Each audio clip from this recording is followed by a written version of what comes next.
Hey everybody, good morning. We're taking a look today at 2 Kings 5. And we see here's the story of Naaman, who is a commander in the excuse me, Syrian's army. And he's very well liked by the king. But he has leprosy. And his wife has this little Israeli servant girl who says, hey, there's a prophet in Israel that can heal that. And he takes that message to the king, and king of Syria, and says, hey, there's a prophet in Israel that can heal me. What does the king do? The king goes ahead and says, great, you're going to go there. I'll write a letter to the king. And he turns around and he writes this letter to the king. And then pick it up in verse 5. It says, the king of Syria said, go now, and I will send a letter to the king of Israel. Now he did that, and he did all of it. And the letter said, now be advised when this letter comes to you that I have sent Naaman, my servant, to you, that you may heal him of leprosy. And what does the king of Israel do? King of Israel, in verse 7, it says, and it happened when the king of Israel read the letter that he tore his clothes and said, am I God to kill and make alive? That this man sends a man to me to heal him of his leprosy? Therefore, please consider and see how he seeks a quarrel with me. And this is what I want to talk about. And, the king of Syria, he says, okay, you know what? We need to get you down into Israel. I'm going to send you to the top guy. You're going to go straight to the king of Israel. You're going to go straight to the top, and you're going to get your healing. Is what I believe is going on in this king's mind. You're going to see the guy in charge, because he's the one that's doing everything. And as you go along and read the rest of the story, you see that he was healed, and he finally met the prophet Elisha, and he gets healed and stuff like that. But I'm looking at this going, how often do we, as just lay people in the church, how often do we feel that we need to go to the pastor in situations that we don't need to? How often do we feel that we have to go to the man in charge, or the woman in charge, because they are the one with the answers, when in reality, they don't know anything more than we do? Why can't us as lay people go to each other? Aren't we supposed to be doing that? Aren't we supposed to, if we get a headache at 2 o'clock in the morning, aren't we supposed to pray for ourselves? And we get so reliant on the pastor that we get this headache at 2 o'clock in the morning. We call the pastor, pray for me. The pastor's first words out of his mouth should be, did you pray for yourself? You see, I think sometimes we have this unrealistic expectation of leadership in the body of Christ.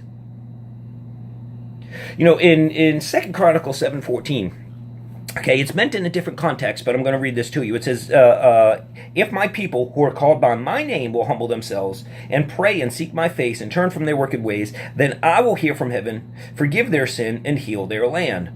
But I want you to understand that what God is saying here, God is not saying, if my people will go to their pastors and tell their pastors to seek my face, I will heal them. No, he says, if my people will seek my face.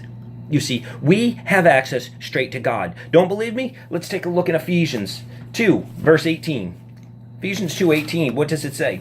It says, for through him we both have access by one Spirit to the Father. Who is that we both? That we both is meaning Jews and Gentiles. It's meaning black and white, male and female, young and old. Any way that you can separate and divide people, that covers it. We have access to the Father.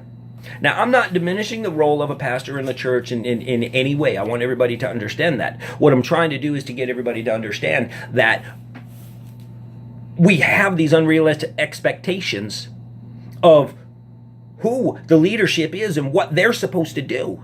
You see, I belong to a church of about 300 people.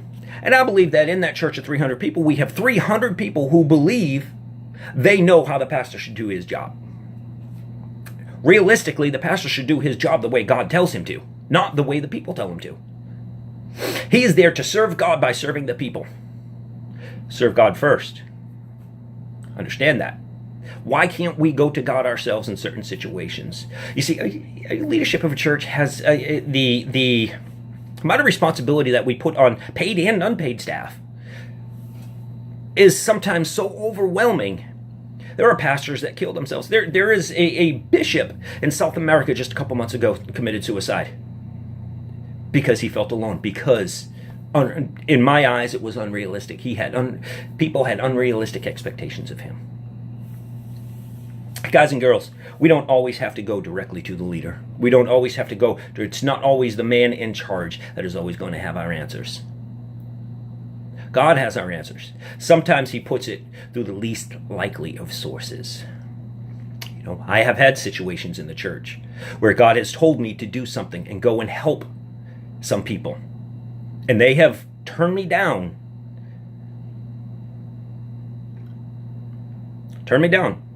When I know God told me, this person is praying for this, will you go help them? Yes, I will. And I go to help them and they say, no, I don't want your help. I'm waiting for God to send me something. Guys and girls, we need to trust the Spirit of Christ in each other. We need to get to God ourselves. And we might even need to go ahead and adjust our perception of what church leadership should be doing. They should be focused on the will of God. They should be focused on helping us grow. They don't need to be focused at 2 o'clock in the morning phone calls. Oh, I got a headache. Now, there are situations that, yes, leadership and the lead pastor needs to know about. There are situations, yes. But they don't, every single one of them, they're not going to have your answer. And I believe that if we expect them to always have the answer, we're putting undue stress and unrealistic expectations on them. And that means we are the problem, not them. So, guys and girls, have a super day. I love you all.